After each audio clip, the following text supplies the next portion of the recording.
لیکن کل 31 مارچ بوقت 2 بجے پشاور پریس کلب کے سامنے سے پاکستان تحریک انصاف کے زیر اہتمام ریلی کا آغاز ہوگا۔ ریلی قیدی 804 کی ناجائز غیر قانونی گرفتاری اور قید و بند کے خلاف اور عدلیہ کی آزادی کے لیے نکالی جا رہی ہے۔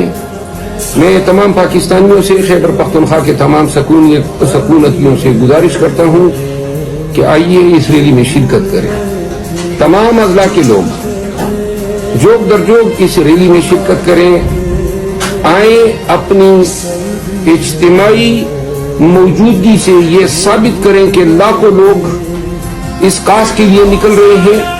پاکستانی سراپا احتجاج ہے، پاکستانی اپنے ملک میں آزاد عدلیہ دیکھنا چاہتے ہیں۔ پاکستانی خوف کے بت کو لاک مار رہے ہیں۔ یہ کافی نہیں ہے کہ 8 فروری کو ووٹ ڈال کے ہم گھروں کو چلے گئے، اور یہ بھی کافی نہیں ہے کہ صرف اس حد تک ہم نے خوف پہ قابو پا لیا۔ نیلسن منڈیلا کیا کہتا تھا؟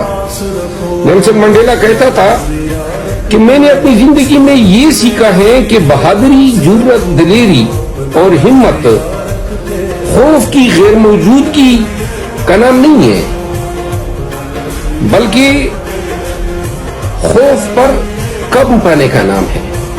تو پاکستانیوں سوچو، کیا ہم نے اپنے خوف پہ قابو پا لیا ہے؟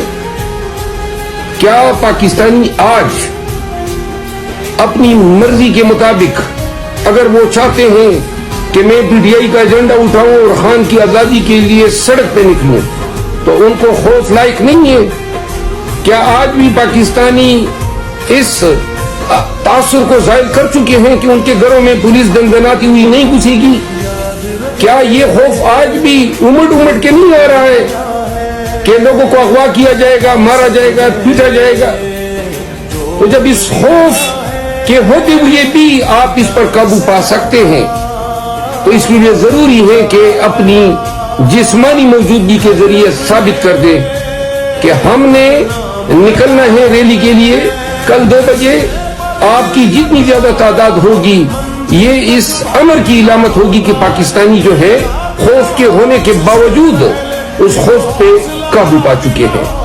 تو کل اتوار کے روز 2 بجے آپ کی زیادہ سے زیادہ تعداد میں موجودگی پاکستانیوں کی خوف سے نمبردازماں ہونے کے نتیجے میں ان کی جیت جانے کی علامت ہوگی۔